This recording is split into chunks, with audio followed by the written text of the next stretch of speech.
Hi, everybody. I am Colleen Byrum, and I am an admin on Mediumship Development Forum and Mediumship 101 Development Group, both on Facebook. And I'm here today with continuation, part 2 of my interview with the author Elisa Romeo and her extraordinary gift to us, her book, Meet Your Soul. I encourage you to head back to part 1 because otherwise I'm just going to have to gush all over again and repeat myself, but instead I'll welcome Elisa to part 2. Hello, everyone. I'm excited to be here. Yeah, we're really happy. We're going to jump right into a conversation that's a topic that's real important to me about energetic responsibility. And if I could, I'm just going to read three sentences from Elisa's book talking about energetic responsibility. She says, "Our energetics, which we constantly emit, reflect our true and underlying intentions. The soul wants us to be spiritually conscious of our true intentions in order to enter into her domain.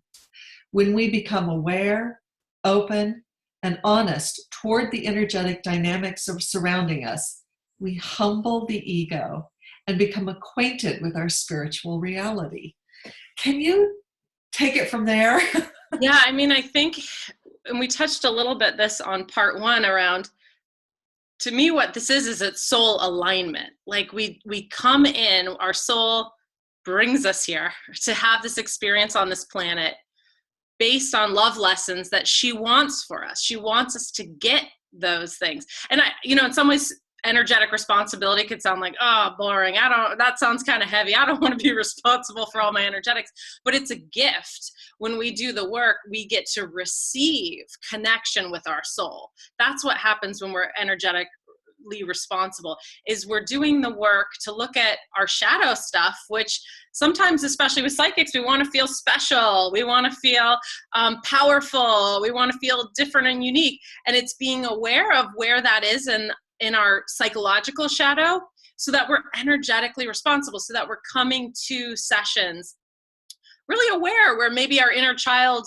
never was validated in certain ways in our family. And so we do have this kind of part of us that could be addictish and trying to power trip. I mean, I think sometimes I see that with psychics or mediums at times, is where it's like, this is what it is, and you need to accept the truth. And there's like a bullying energy that can come through because where it's coming from, that person's shadow, where they don't feel completely confident or loved or accepted, so it's tripping out into the reading. So the psychological work, I mean, my whole thing is, my background is as a marriage and family therapist, and then also as an intuitive. My goal as a soul is to help the psychological community speak to the spiritual community, and help the spiritual community speak to the psychological community, because there's so many therapists that don't understand entities as realities or energy cords or the energy field, and they don't believe that's true.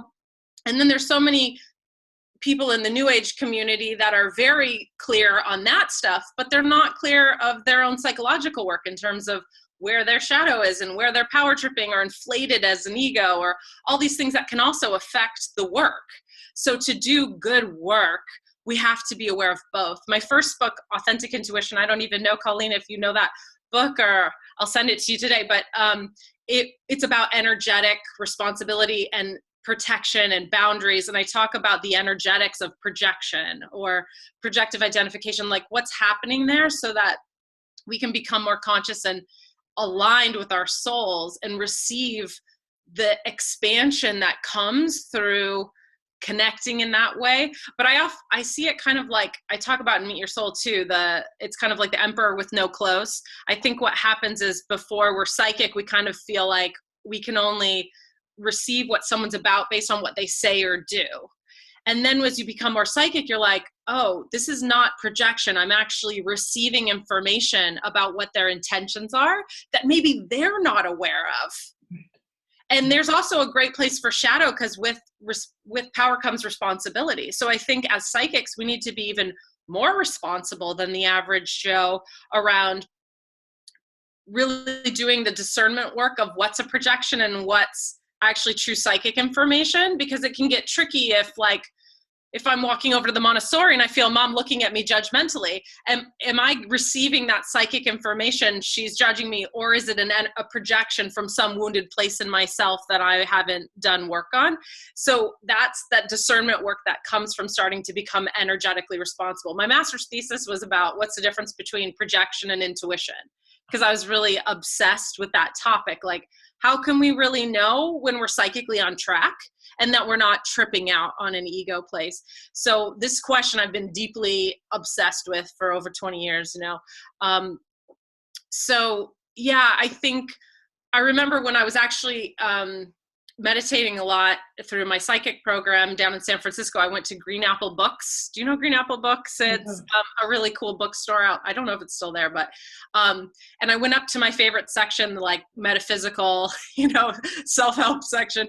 And I was really open from meditating, and I started getting the download of the energetic intention behind each book. So I was standing there and I could feel spiritual teachers that I admired and looked up to. And it was like, I'm trying to prove to my mommy I'm okay, you know, from like a certain book. Or another book would be like, I'm trying to raise the vibration of the planet. Or another book that's like, I'm really mad at my ex-wife, and this is a hidden attempt to control her, you know, from based on spiritual topics and ideas. You would never get this from just reading the book. If you're in your head intellectually, you could be bookmarking it. Great point. Oh, this is really smart. But what are the energetic intentions behind the content?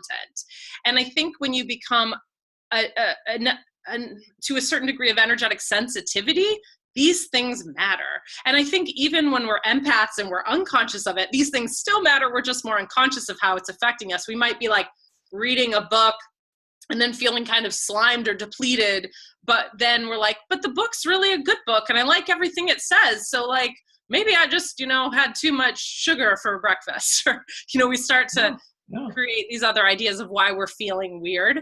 And I think what happens as we psychically start to really look at everything in our lives and our own stuff is we start to see, it's like behind the veil, like really. So to me, energetic intentions are everything.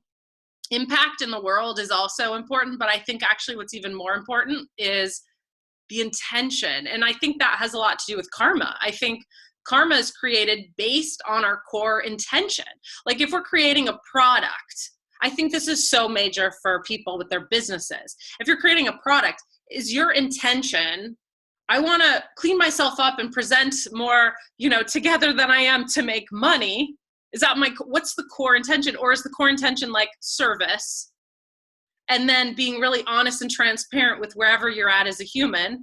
And then that sends that vibration like a ripple out to everyone who's purchasing the product, around the product. And it gives them permission to get that healing and continue that on. And I think that's the energetics of how we're all connected. It's like, how are we talking? Because all of us, most of us know, I think, when we're out of body, you're communicating telepathically. We don't have our mouths physically, so we're communicating through that intention. And so that's like what it's all about, is like really what are our core intentions. And I don't know if anyone listening has also seen an entity and they present angelic, and then you're like, let me see your core intention. What is the core? And then they shapeshift into a different type of a being. We can see this stuff in the other realms. We can see the accumulation of the work we do, of who we truly are, as all our, this is kind of a huge tangent, but I'm just getting to go there, so now we're really going to take it. But when I met my twin flame, my husband, and through a series of bizarre external events, that synchronicities that showed up, it was a huge psychic opening for both of us. And so we were really initiated in new realms, in new dimensions. And I grew up Unitarian. So it was like, you know, open to these topics, but it's not a heavily religious, you know, religion.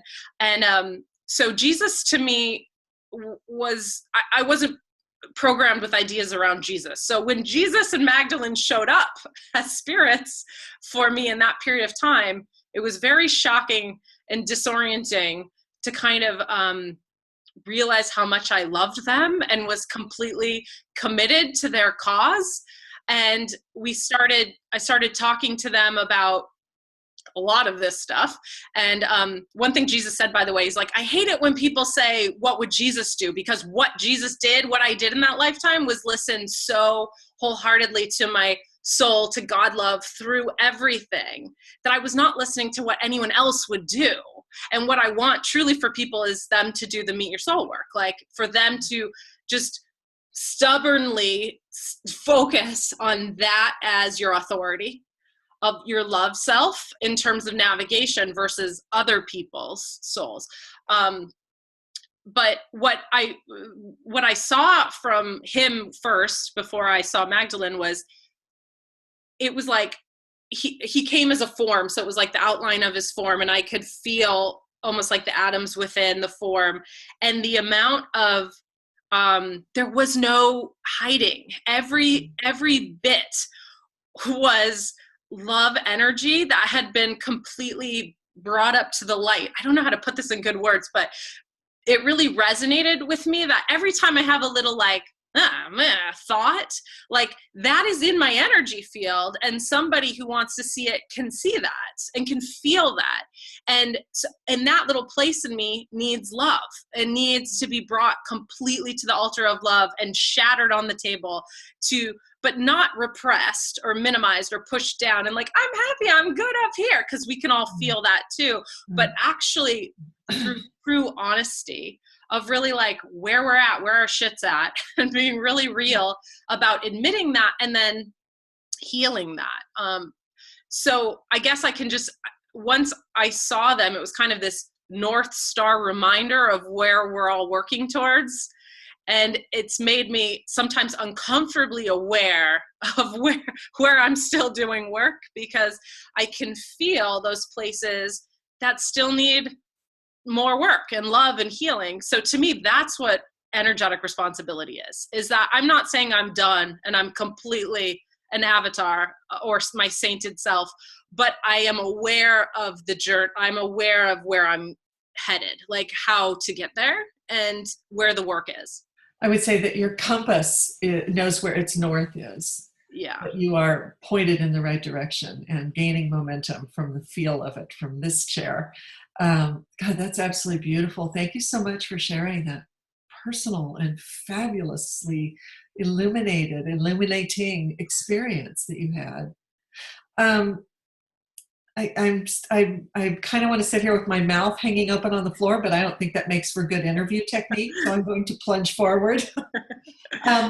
Something else in the book that I thought would be useful for our mediums who are interested in awareness practices and who are interested in learning to broaden their palette and their sensitivity to energy within their bodies and moving energy around their bodies, is the centering practice that you talk about in the first part of the book. Can you talk us through that? Yeah, so the centering exercise, I have free meditations on my website. It's elisaromeo.com, and it says work with me meditations. And then there's, I don't know, like 8 or so meditations, and centering is one that's really good for psychic training. What we're doing is we're moving our consciousness into the pineal gland. And usually, even with reading, we're sometimes more forward in the analytical mind and the temples. So it's learning to really come back, usually around 2 inches. I think the average person's just kind of 2 inches forward in our consciousness. And then when we move back into that gold ball, around the hypothalamus and the pineal gland, what happens is then we're really aligned with the chakra system, so that we can just directly be under the 7th. We're looking down to the 5th, and you're aligned with the spine. And I think that's why posture is so important for meditating, because it helps us just line up, and it makes a huge difference in the reading, because if we're reading through the filter of our ego, that's going to affect the way we get our information and even some of the information we get. So I think to really serve our clients, it's about really coming more and more into that. I see it like an onion, and that my experience myself sitting in the center of the head over time is like, oh, whoa, here it is. I feel really clear. I feel really neutral and centered. And then sitting in that place for 2 weeks and be like, oh no, here it is, and then 2 weeks later, oh, whoa, so it deepens the more you hang out there and sit with it. I think just even in history and art, like in Italy, the pine cones on the different sculptures and statues are representative of the pineal gland. So I think just if you do a little Googling about it, you'll see there's a lot of information about how the pineal gland is our source of connection to the divine, and endless information to the Akashic records and all of that stuff. So it's a really powerful neutral place. A lot of us as empaths read psychically through the second chakra. So, and I think that's a gift in many ways, but it can also be a curse because it can be really hard to be as neutrally clear on some topics if we're triggered emotionally. So having the ability to go somewhere else to double check a situation or just to see from a different consciousness perspective is super useful. So I think it's like, definitely everyone should play with it. It's so just informative. And clarifying. Yeah, it is truly centering. Wow, that's a terrific explanation. I just want to do another quick plug here. The centering exercise is on page 34 and 35. I think the other reason centering is so important is because when we're in the temples, we're usually in anxiety or future time. And when we're in the back of the head, we can be in depression or past time, like PTSD. So if someone's had sexual assault or, things like that, to be able to come into literally be here now, be in this moment, in the center, can be such a relief. I definitely have days where I'm anxious or concerned about something. And then it's like a vacation. It's a free trip to Hawaii when you can just move your consciousness like, I'm just going to be in the moment for a little bit and not attached to this problem. And so I think it's a huge tool. My kids, we work on it somewhat, but I have a 9 and 3-year-old. So I will definitely continue to build that with them because I think it's super useful in life to have that. Well, I think of this as sort of energetic calisthenics. We need to become aware of where our energy centers are on our body as a way of receiving information more effectively and just being more present in the totality of our body, not just our physical body. So that's very helpful. Thank you. Yeah. Clearly, one thing Sophia's showing me right now is, I think particularly for this group, is because this is a psychic group and that we're receiving a lot of information energetically, it's kind of like the remote control. We have all these stations. Like we can talk to our spirit guides. We can talk to the client's higher self. We can talk to the entities coming through, the spirits coming through. But what I really am a huge advocate of as a grounding and orientation for all this work is really station 1 is station soul, your soul. Because what I want you to do is know why you're doing this work in terms of what is your soul mission around the work, and then what your soul wants you to know about every client that's coming through, every message that's coming through. So sometimes I'll even have people just, especially when they're really transmedium and psychic, of like, let's just focus on your soul for 6 months so that you're really building that orientation so that then your soul can help you kind of direct with other entities and in other dimensions. But I definitely have had a lot of psychic clients come to me like, well, I can't hear my soul, but I can hear Archangel Michael. Is that the same thing? And I'm always like, no, that's not the same thing. Because when you die and have your life review, it's not going to be from Archangel Michael's perspective. It's going to be, did you do what your soul wanted you to do in this lifetime in terms of how to work with Archangel Michael and how to do. And I think that's the spiritual authority I talk about in the book, is like really understanding that our soul is our sainted self. Like, so we come here to do that work and we can miss that work. We could just be psychic and be mediums and serving love and spirit, but miss some of the details in our own personal lives or things like that. So to me, it's the orientation. I've also, because I've had entities that I thought were angelic and then shapeshift and be tricked by them, Elisa couldn't tell the difference, but Sophia could. And she always knew. So I think that was also just validation that it's a really good thing for our egos, because when I had my out of body experience and then I was coming back into Elisa, I could feel I was getting like dumber and dumber in the sense of our egos are very limited. We're like horse with blinders on, and a lot of it's the programming in the physical world. So what I really felt in that moment is like, I want to have a practice where I'm regularly talking to my higher self every day for accountability and orientation, so that in my next life review, I'm going to feel like I nailed it, instead of feeling like, oh, I didn't really get her, my soul, the whole time I was there. So soul journaling, I think, is the most useful practice for that, in terms of psychically opening and staying accountable. So I definitely recommend everyone try, at least for 2 weeks, see what happens when you soul journal 5 times a week. And it can be 5 to 10 minutes a day, but soul journaling is just an opportunity to have a date with your higher self, where you're just sitting down. And I really push writing it, even though some people resist that, because it does make it more confrontational of where the resistance is, or you could say the matrix energies of where there's a part of us that's like, I think it's so interesting. And this is true with sexual assault too. When dissociation happens, sometimes it's because there's a confrontation happening with consciousness. So sometimes an opportunity will be showing itself psychologically, spiritually, and we'll kind of leave, energetically and emotionally. So soul journaling helps us really stay sitting in the flames, tolerating that love energy to transform and alchemize through the body. And it takes discipline and maturity, because I think it's easier to spiritually bypass and just be like, oh, I'm getting this information, I feel great, and now I'm coming back to the body, but nothing's like integrated or matured. So soul journaling, sometimes you'll feel like, I don't want to soul journal because I know right now what she's going to tell me, and my ego doesn't like it. I don't want to hear that. And that's the best time to soul journal, because that's when the radical transformation happens in that moment. I definitely have done that many times myself, of like feeling my soul pushing me into something that my ego didn't want to hear. I think so much of intuition is just the courage to hear what we really know, instead of this like far out cosmic information. So often it's just like the little child part is like, no, I don't want to hear that. I don't want to, have to say that in the relationship or whatever information we're getting. Well, I think one of the things our mediums are going to want to hear more from is you. If they want to take a workshop or follow you more closely, how can they have more access to your teaching?